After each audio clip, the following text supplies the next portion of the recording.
Hi, this is John with Chopwater, Carry Wood. Sorry it's been a little bit of time since I've made a video, but I've been battling with my immune system. As you can see here, I have some perioral dermatitis. It's a fancy word for rash that kind of looks like chapped lips.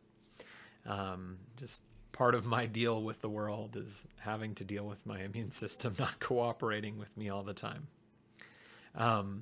But what I want to talk to you about today is actually really serious.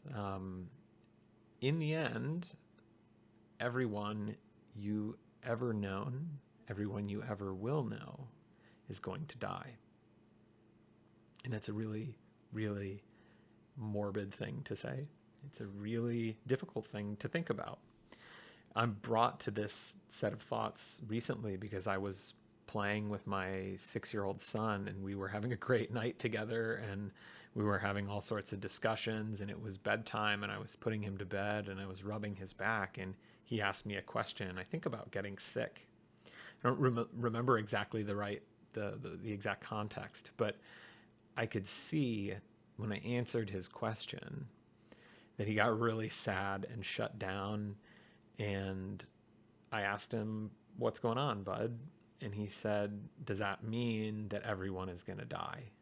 Isn't that sad that everyone's going to die?" And it occurred to me how hard and beautiful that moment was, just looking at a 6-year-old kid and having that sort of first recognition that everyone he knows and everyone that he cares about is going to die. Now, I don't want to get too philosophical. I mean, I suppose at some level we could say we don't know. It seems that everyone in the past has died, and there's no guarantee that that's always the case. But I think it's a safe assumption to operate on, that at the end of the day, everyone that you know, everyone that's ever lived is going to die. And I want to bring that up because I think it's an important way to frame how we live our lives. We spend a great deal of our lives trying to avoid this realization. If you think about it, how much have we tried to avoid it? How much of what we do every day really has to do with that, avoiding death? So, one thing that I think really helps put this in perspective is this sort of notion of a last time. There's a last time that we do everything. If you're going to die, there's a last time you're going to take a breath. But there's a last time that you use the bathroom. There's a last time that you go for a walk on the sidewalk. There's a last time you play hopscotch. And these, mundane things, I, realized this today when I was on a walk. I looked down, I thought I saw a 4-leaf clover. When was the last time I sat down and looked for 4-leaf clovers in a patch of clover? And I took a moment to do that, and it was a beautiful thing to do. If you think about even miserable things or uncomfortable things or frustrating things, there's going to be a last time I change a diaper. My daughter's 2. That last time might be fairly soon. Think about it that way. A lot of what we go through every day is not as bad. Maybe if it's something you're really frustrated with or having a hard time with, you're waiting in line in the grocery store and you're spending forever. This person in front of you is taking too long, or you're in traffic.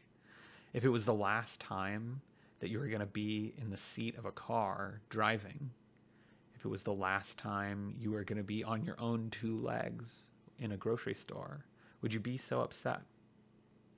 So having that framework, I think, allows us to really see a bigger picture. So I know this is a really morbid thing to think about, but I really want to try to offer that bigger perspective.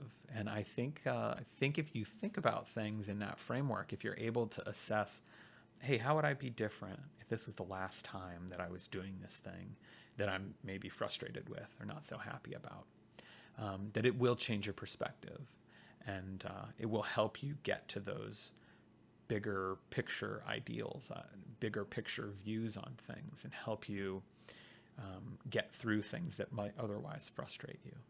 So I know this was a morbid one, but I wanted to bring it up because I think it's important and I think it's a helpful framework. I think it really will help change the way that you think about things. So thanks again, and thanks for your patience. And I look forward to talking to you again soon. Thanks. Bye.